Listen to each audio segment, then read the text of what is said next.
My name is Harper Elise Rowan, and I'm 30 years old. Let me get straight to it because this story is insane. I'll try to keep it tight, but there's a lot to unpack.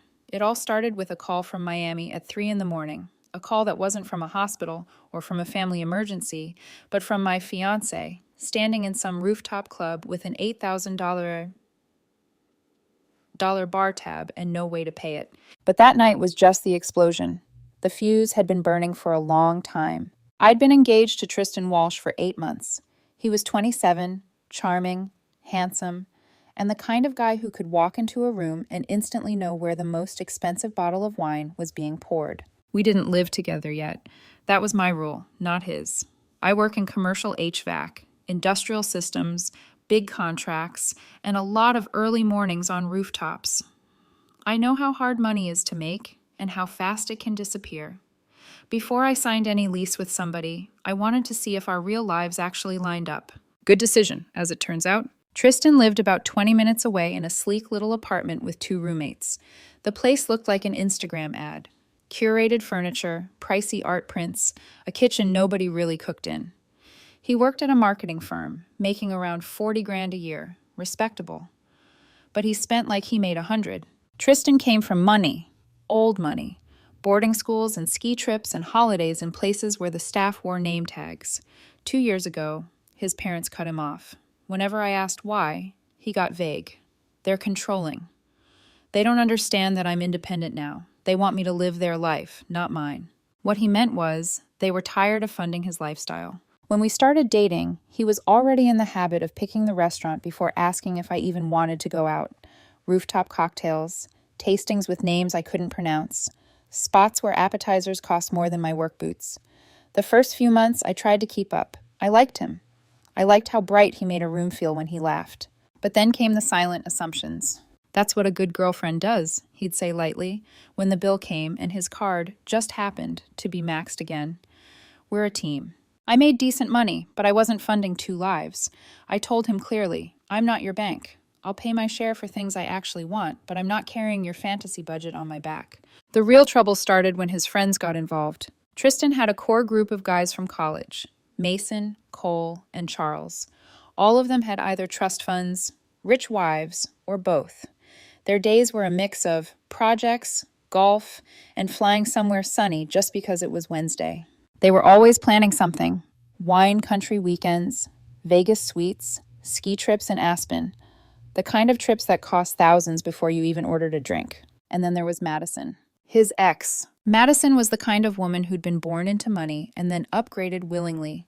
Tall, polished, perpetually holding a glass of champagne in every photo.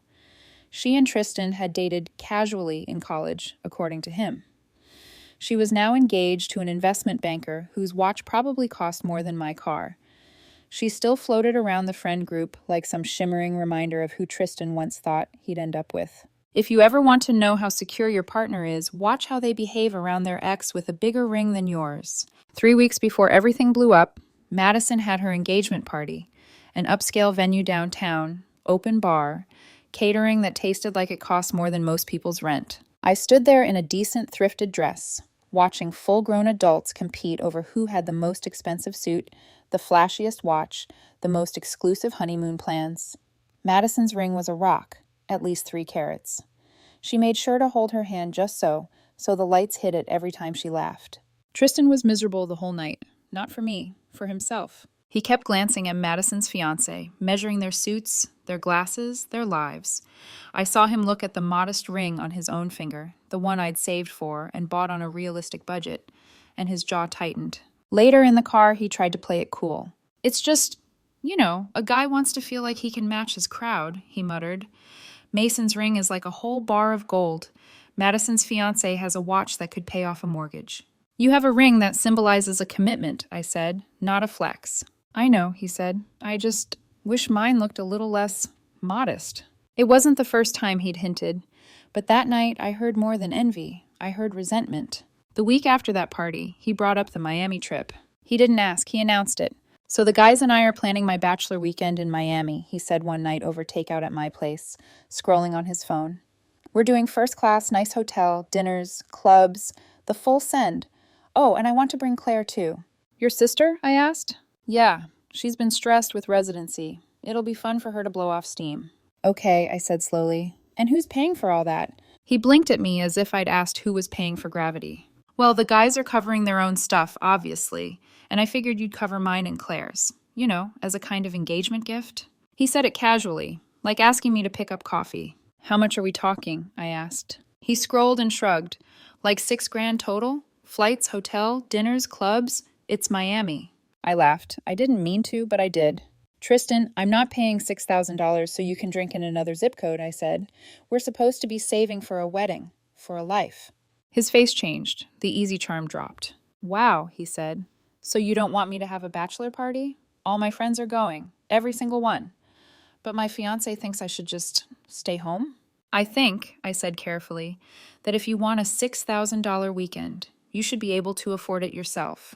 I'm not going to bankrupt myself so you can compete with Mason's Instagram.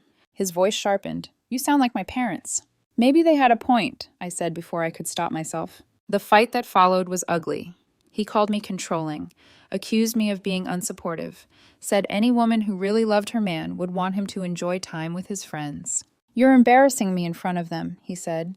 They all know you make good money, and you're still acting like I'm some random guy off the street instead of your fiancé. I'm acting like someone who respects my own financial limits, I replied. If you want the trip, figure out how to fund it, but I am not paying for it, period. He stormed out, stayed at Charles's for 3 days. When he finally came back, he had a new story.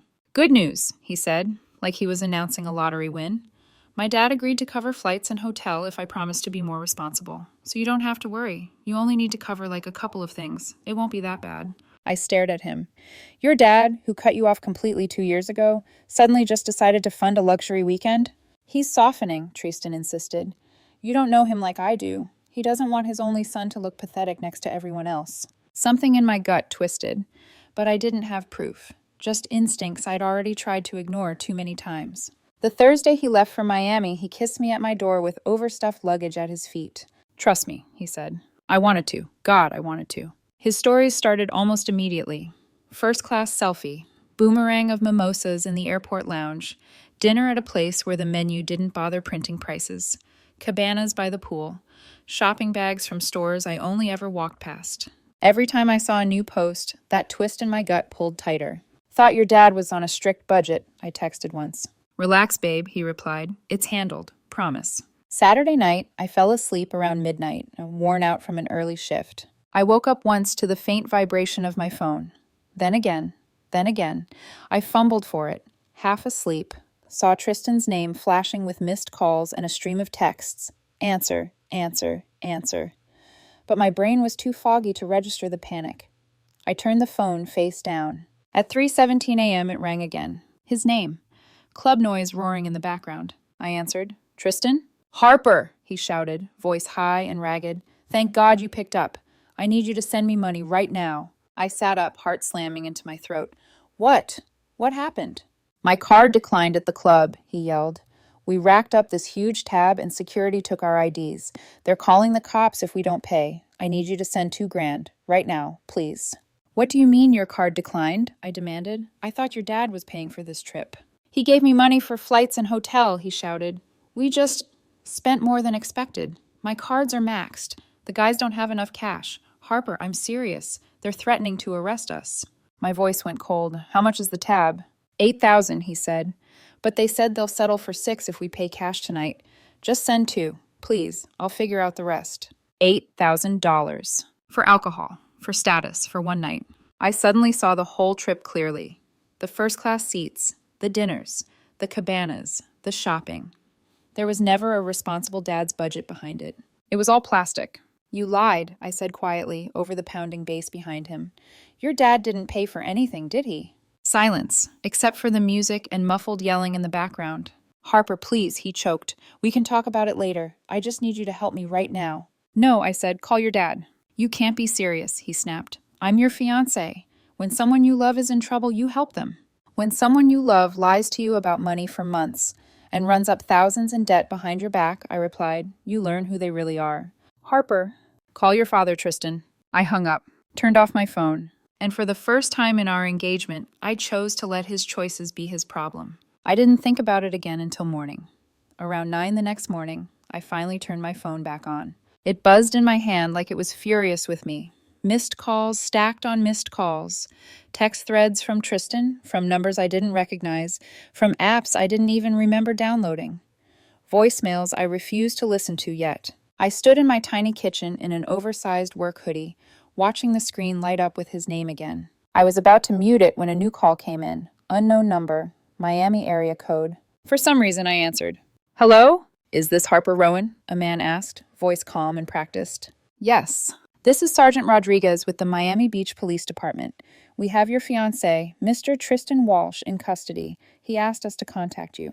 The words landed like a punch I'd seen coming, but still wasn't ready for. In custody for what? I asked, gripping the countertop.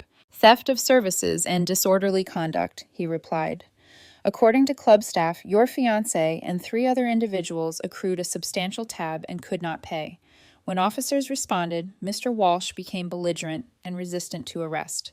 He spent the night in county lockup and is eligible for release this morning if someone can post bail. I closed my eyes. A dull headache spread behind them. What's the bail? I asked. $1,000 cash or bond, he said. The nightclub is also still seeking restitution. Their records show an unpaid tab of over $8,000. Of course they did. Ma'am? The sergeant said. Are you still there? I'm here. He was adamant you would handle the situation, Rodriguez added. Said you were his fiancé and would take care of bail and payment arrangements. Of course he did. Officer, she'll fix it. Officer, she always fixes it. I stared at the sunlight cutting across my cluttered counter, glinting off an old mug I hadn't put away yet.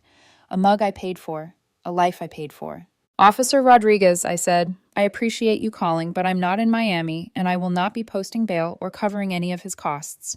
There was a brief pause. Ma'am, are you sure? He asked. Mr. Walsh was quite insistent.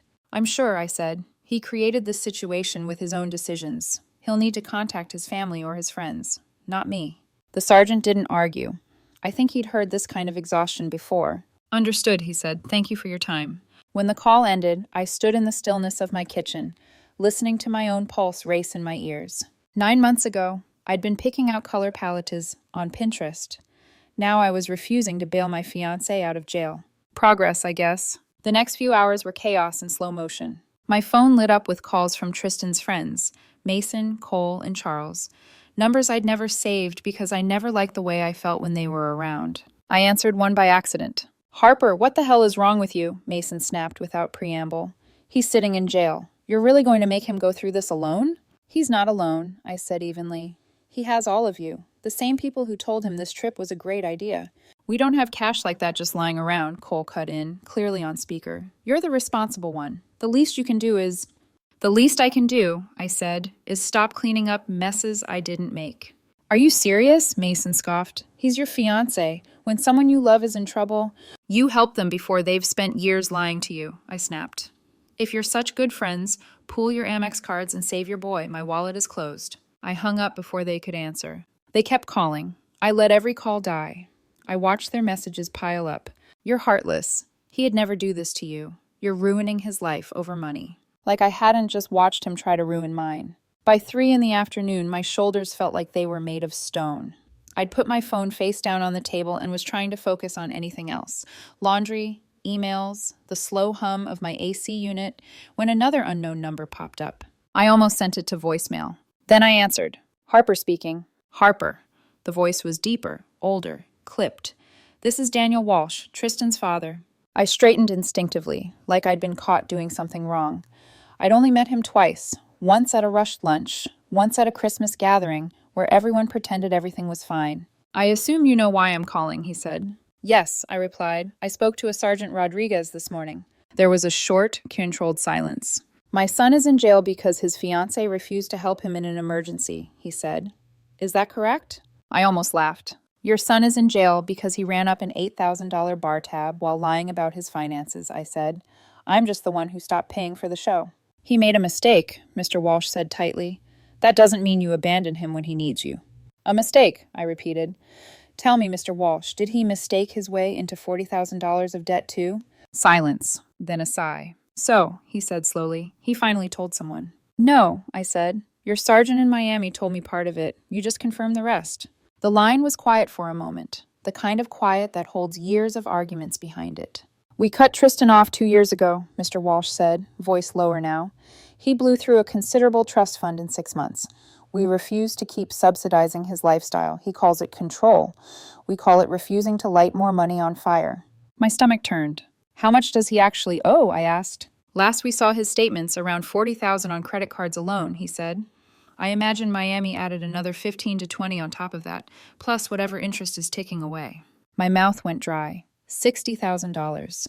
If we'd gotten married, that would have been my life too. My paychecks, my credit score, my future tied to someone who treated reality like a nuisance. "Why are you telling me this?" I asked quietly. "Because you seem like a decent, hardworking woman," he said, "and you deserve to know what you're stepping into.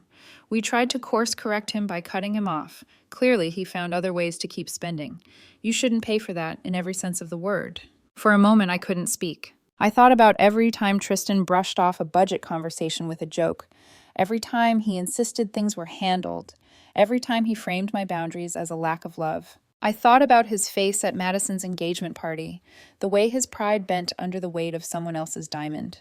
It all clicked together like snapping a puzzle into place. He didn't just have a money problem, he had a truth problem. "Are you going to bail him out?" I asked. "Yes," Mr. Walsh said. "He's my son. I'll handle the bail and legal fees, for my conscience, not his pride. But the rest," he exhaled, "that's his." We hung up not as allies exactly, but as two people staring at the same wreckage from different sides. A few hours later, my phone rang again. This time it was Tristan. He didn't start with hello. "Harper, I'm so sorry," he said. His voice sounded wrecked. "Baby, please, just let me explain." "Your dad already did," I said. There was a sharp inhale. "So he told you," Tristan whispered. "About everything." "Yes," I said. "About the trust fund, the 40,000. The fact that Miami probably added another 20, about how you've been lying to me for months." "I was scared," he burst out. "You don't know what it's like watching everyone around you live this big life while you're stuck." "Working?" I cut in. "Like the rest of us?" "You don't get it," he said. "Mason, Cole, even Madison's fiancé. They think I'm a joke now. I just wanted to prove I wasn't lesser, that I could still hang." "So you tried to buy their respect with money you didn't have," I said, "and expected me to cover the fallout." "I made a mistake," he said, voice cracking. "A big one, I know that. But we can fix this. I'll cut up the cards. I'll go to counseling. I'll get a second job. You can help me make a plan. Isn't that what couples do?" "Couples are honest with each other," I said. "From the beginning. You didn't just mess up in Miami. You lied about your parents helping. You lied about how bad things were. You were planning to bring all of this into our marriage without telling me." "I was going to tell you," he insisted. "After the wedding, once things settled down. I didn't want you to leave." I let that sit between us, the quiet admission that he'd rather trap me than trust me. "Tristan," I said finally, "I'm not ending this because of money." "Then why?" he pleaded. "Why would you throw away everything over one weekend?" "Because you've shown me who you are under pressure," I said. "You lie, you hide, you spend to impress people who don't care about you. And when it all blows up, you expect the people who actually do care to fix it." "That's not fair," he said. "I love you. You know I do." "Maybe you do," I said softly. "But you don't love me enough to be honest. You don't love yourself enough to change. And I am not signing legal documents that tie my life to someone who thinks my steady paycheck is a safety net for his bad decisions." He started crying then. Big, messy, panicked tears. Begging, promising, swearing he'd change, he'd prove it. He'd spend the rest of his life making this right. I let him talk until his words started looping. Then I said, as gently as I could, "It's over, Tristan." Silence. "You can't break up with me over this," he whispered. "You can't." "I just did," I said. "Please don't contact me again." I ended the call. Then I turned off my phone, sat down on the floor of my living room, and cried. Not just for the relationship that had just died, but for the life I'd almost tied to a man I couldn't trust. By the time the sun set, the ring was off my finger and in a box. By midnight, the photos were down. By morning, I felt something I hadn't felt in months. Lighter. The next morning, I woke up to a soft, hesitant knock at my door. Not pounding, not demanding, just hopeful. For a second, I considered pretending I wasn't home. I could stay wrapped in blankets, let silence speak for me, and avoid seeing the face of the man whose life had detonated in Miami. But avoidance was what got us here in the first place. Avoiding conversations, avoiding truths, avoiding the quiet, gnawing feeling that something in our relationship had always been cracked beneath the surface. So I got up, walked to the door, opened it, and there he was, Tristan, still wearing yesterday's clothes, hair uncombed, swollen eyes, shoulders slumped in a way I'd never seen, not even when he talked about his parents cutting him off. He looked like someone who'd aged 10 years in one night. He swallowed when he saw me. "Harper," he said quietly, "please, don't shut the door." "I wasn't planning to," I replied. My voice was calm. Too calm, maybe. The kind of calm that comes after you've passed through every stage of heartbreak and landed somewhere past acceptance. "I just need 5 minutes," he said. "Just 5. I stepped aside. 3. He came in, but not boldly like he used to, not with swagger. He stood near the entryway, twisting his hands, unable to look at me for more than a second at a time. Then he exhaled. Everything in him seemed to deflate. "I messed up," he said. His voice cracked. "I messed up so bad, Harper." "I know," I said quietly. "I don't even know who I was trying to be anymore," he admitted. "I wanted to look like I belonged, like I wasn't the loser of the group. Madison's fiancé, my friends, they all have these big lives, and I thought—" He wiped at his face. "I thought if I pretended I did too, eventually I'd become that guy." I crossed my arms, not defensively, but to hold my own balance. "And instead," I said, "you just drowned yourself in debt." His breath hitched. "I wasn't trying to hurt you." "Intent doesn't erase impact," I said softly, "and it doesn't erase the lies." He nodded, shoulders shaking once. "When the police took me in," he whispered, "all I could think was, Harper's gonna hate me. Harper's gonna leave." And I panicked. But I also realized something. "What?" "That you were the only real thing I had," he said. "Everything else was noise, my friends, Madison's stupid engagement, the clubs, the clothes, all of it. None of it mattered compared to you." The words landed with the soft ache. A truth, maybe, but a late one. He stepped forward slightly. "I'm getting counseling," he said. "Real counseling. My dad already set it up, and I'm cutting up every credit card. I'll get another job. I'll do anything. Just don't give up on me. Not yet." I watched him, really watched him. A broken man standing in a house he once imagined living in. A man whose future had snapped in half because he kept chasing a life that wasn't his to live. But here was the problem.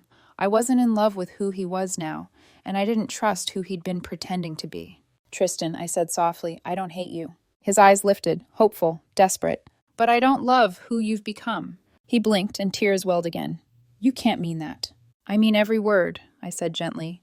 The person I fell for was honest, grounded, and responsible. A man who talked about building a real life, not a man who lies about money and plans to drop $60,000 of hidden debt into a marriage. "It won't be like that anymore," he pleaded. "I swear, Harper, I swear on everything." Promises, words, bandages on a wound made by months of silence and manipulation. I shook my head. "You weren't honest with me," I said. "Not just about the trip, about everything. And marriage without honesty?" I let the silence finish the sentence. He broke, crying, quiet at first, then heavy, like years of disappointment finally catching up.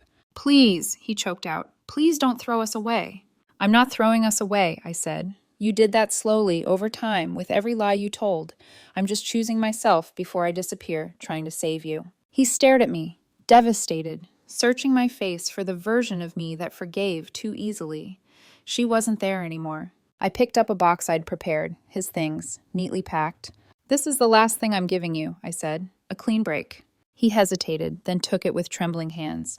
"Goodbye, Tristan," I whispered. He stood on my porch for a few seconds, crying. Then he turned and walked down the stairs, shoulders bowed under the weight of the life he'd built and destroyed. When I closed the door, I didn't collapse. I didn't cry. I didn't second-guess myself. I just breathed, for the first time in months. 2 weeks later, update. The storm didn't end with that goodbye. If anything, the aftershocks were louder than the initial explosion. Tristan's friends sent messages for days, long paragraphs accusing me of being heartless, cold, manipulative. "Real partners don't leave each other in jail. You embarrassed him.